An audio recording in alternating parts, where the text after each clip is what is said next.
Our guest who's coming up from Houston, Ron Paul, was in committee, our 25th hearing of the month on the 9/11 Commission report.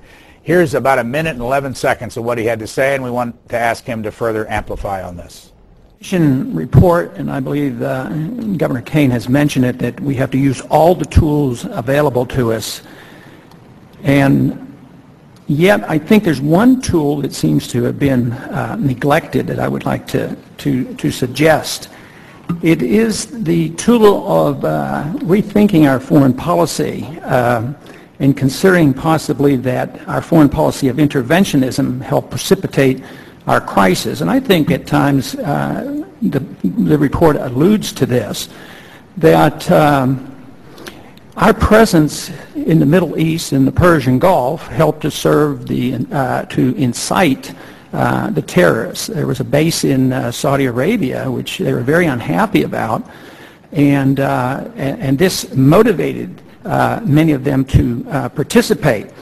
And yet we don't talk about that. If anything, the emphasis here is more of the same. You know, we need more money and more intervention, and that to me is discouraging, especially if it is correct that our participation over there has contributed to it.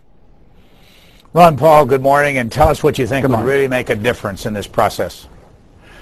Well, it would have to change probably 50 years of history and then have a new foreign policy. I do accept the thesis that our foreign policy is more of a detriment to us than a benefit. So to reverse a foreign policy that has been endorsed by the Republicans and the Democrats, and for that reason the majority of the American people, I think won't be very easy. But this certainly is a time that we should consider it.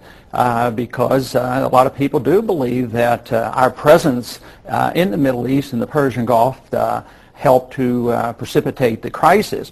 And not only our presence there, but our on-again, off-again type of foreign policy, where we are at one time an ally of Saddam Hussein, and we helped build weapons that we knew he had, and then encouraged him to invade Iran. And at the same time, when we were fighting the Soviets, we decided that Osama bin Laden was a worthy ally. And it's this on-again, off-again support an individual at one time and then withdraw support.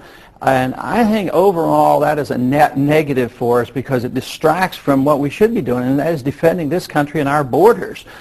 We have our troops all around the world, and it doesn't look like it's going to ease up. I think the consensus that comes out of this 9/11 report, the way I read it, is they want more of the same. They want more money to go into these areas. They might want to vary the approach a little bit, but they don't want to even discuss the fact that a foreign policy of interventionism may well have been the major cause of the 9/11 crisis. Do you still define your personal philosophy as libertarian?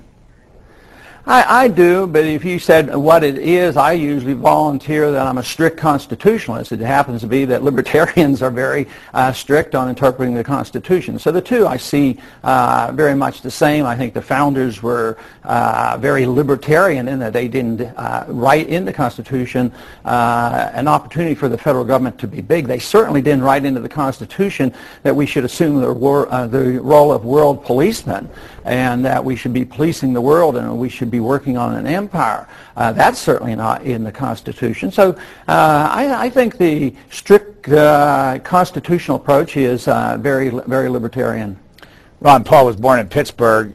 He went to medical school at Duke, undergraduate school at Gettysburg College, Air Force 63 to 65, Air National Guard 65 to 68, was a flight surgeon for a while, was a OBGYN, or probably still is, but practiced that before he got back into Congress.